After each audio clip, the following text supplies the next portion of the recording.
Hey everyone, my name is Mactics and I make the fastest assassin guides on YouTube. Today I'm showing you how to do the K1 Revelation Legend Lost Sector solo on a hunter. This is the Lost Sector in Sorrow's Harbor on the moon if you have not unlocked it already. This has a lot of modifiers, but the only ones we really need to worry about are the barrier and unstoppable champions, as well as the ++ burn to void damage. And it doesn't show it on here, but the only shields that we have to worry about in here are actually arc shields. So with all of that knowledge in mind, what are we bringing in here?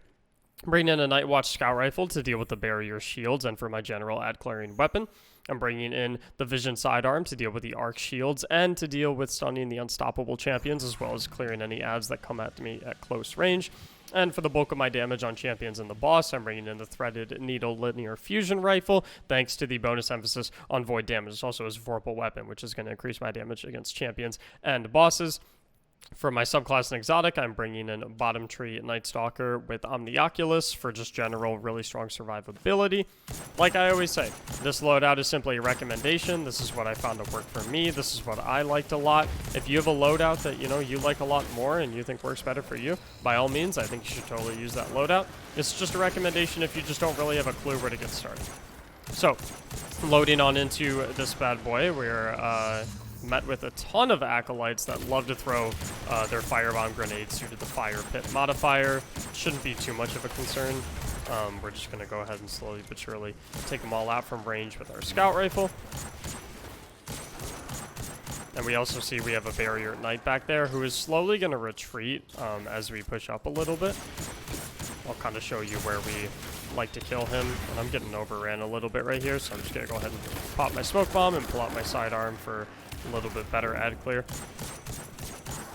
Go ahead and tag hit bump, and we see the barrier knight. He's actually hopping down, and I'm going to go ahead and try to take him out from over here using the linear fusion rifle. Got one shot to pull up the shield, and then scout rifle to kill the barrier, and then linear fusion rifle to finish him off, sorry. And then we got a couple, we got one straggler acolyte over here. There's going to be some acolytes that spawn over here out of this door. I'm going to prioritize them while using this box right here over on my left for cover to make sure that this shrieker over here doesn't pay any attention to me. I'm going to move up a little bit and do my best to take out that shrieker and then hide from the void bullets, because remember, there is a heavy burn on void damage, so things like shriekers are things that we need to be very, very careful of. Shriekers, the ogre laser beams, the acolytes shredder weapons, stuff like that. All things that can be very, very scary due to this strong emphasis on void bonus damage. So we have the barrier knight now, so we're going to go ahead and take him out. And I really love these linear fusion rifles for these Legend Lost sectors when there's a heavy emphasis on void damage, because they have such good range, they're really good at staggering, and they're so ammo efficient, and they do really good damage. They kill pretty much every champion in about 3 shots, so that's why I love using them so much. Just pushing up here a little bit, we're going to play cover a little bit because there are some boomer knights trying to fire away at us, so we're just going to kind of hang out and play from cover while we take out all of these acolytes before we decide to push up a little bit more. So I'm just kind of playing behind these boxes, taking care of all these acolytes that I can see. And they do love to throw their fire grenades, so just kind of keep an eye out for those.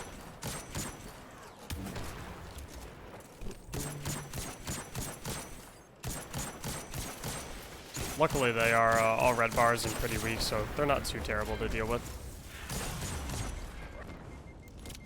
And I feel like I've cleared out a pretty decent amount of them, so I'm actually going to jump up here and start taking out the pack of ads up here, as well as this boomer knight, who has the arc shield. Now, the way this Lost Sector works actually has a kind of a mechanic, if you would call it that, whereas most other Lost Sectors don't, is all of these, locations have a pack of ads that you have to kill, and once you kill all of the ads at the location, specifically where the crystals are, it will spawn a couple more acolytes as well as an unstoppable ogre. And killing that unstoppable ogre will take the immunity shield off of these purple crystals right here. Now, what the purple crystals do is they're actually how you get the boss in the Lost Sector to spawn. So there's 3 purple crystals in total, the one that I just killed, one down there, and another one over here on this ridge. Killing all 3 of those purple crystals will allow you to destroy this 4th one, which will spawn the boss. So basically what we're doing is we're clearing out the pack of ads at each general location. Once we clear out those ads, that's going to spawn that ogre that we have to take out. And once we kill that ogre, we're going to be able to go ahead and shoot at the crystal. And then once we get all 3 of those crystals, we'll be able to spawn the boss. So I've gotten all the acolytes dead near this crystal, so I'm just going to go ahead and take out this unstoppable ogre. Unfortunately, I didn't have my linear fusion rifle reloaded, so I'm just going to hang out for a little bit until I'm able to restun the ogre. I'm going to use my linear fusion rifle to go ahead and finish off the ogre right there, which will then allow me to destroy that crystal, so that's 2 out of 3. And I love hanging out in this middle platform right here. It's really, really nice for dealing with this section because you have the high ground and you have a lot of cover that you can easily go to, and nothing can really hit you from behind. I'll see a heavy brick down here that I'm going to go ahead and grab real quick before I continue moving on. I'm just going to kind of use this rock to get back up here.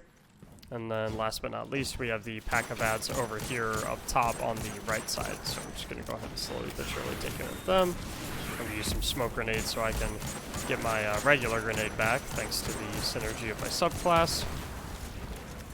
And we're just going to go ahead and take out the shield on that knight. He did a little too much damage to me, so I'm going to back out a little bit and then re-peek. Didn't quite get the shield down all the way.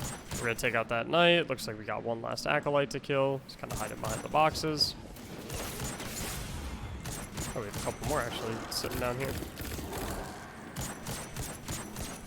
And killing all those acolytes is going to bring the unstoppable ogre in, so we're going to stun him with our sidearm, use the linear fusion to wipe him out, and then go ahead and take out this crystal. I don't want this guy bugging me either, so we're going to go ahead and take him out. It's going to allow us to destroy this crystal, and killing that crystal is then going to allow us to destroy the final crystal, which will spawn the unstoppable ogre. Now he's immune to start out for a little bit, so just going to go ahead and shoot some tethers so we can get some really good damage on him. And you got to be really, really careful with this guy because he seriously just absolutely melts. With the bonus to void damage and him just being a boss, he is very, very lethal. In addition to him, we also have a barrier knight that spawns once we get rid of that crystal. And it doesn't matter which order you kill the ogre boss and the barrier knight in. You just kind of take out whichever one is convenient to you at the time. As long as you make sure that you kill the barrier knight before you go to open the chest, it totally doesn't matter at all. So now that we've killed the barrier knight, all I really care about is this ogre. I think my grenade might finish him off here, but not as well. Did.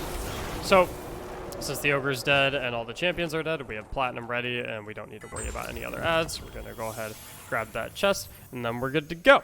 I hope this video helped you. Thank you very much for watching. Please like and subscribe if you enjoyed it. If you need the Warlock or Titan guides, you can click on my channel and find those there. And if you need help with Vault of Glass carries, if you need a carry in a Grandmaster Nightfall, or you need any other PvE tips or advice, you can check out my live stream at twitch.tv/Mactics. I'm live every single day at 4 p.m. Eastern, and I would absolutely love to see you there. Thank you so much. Have an amazing day.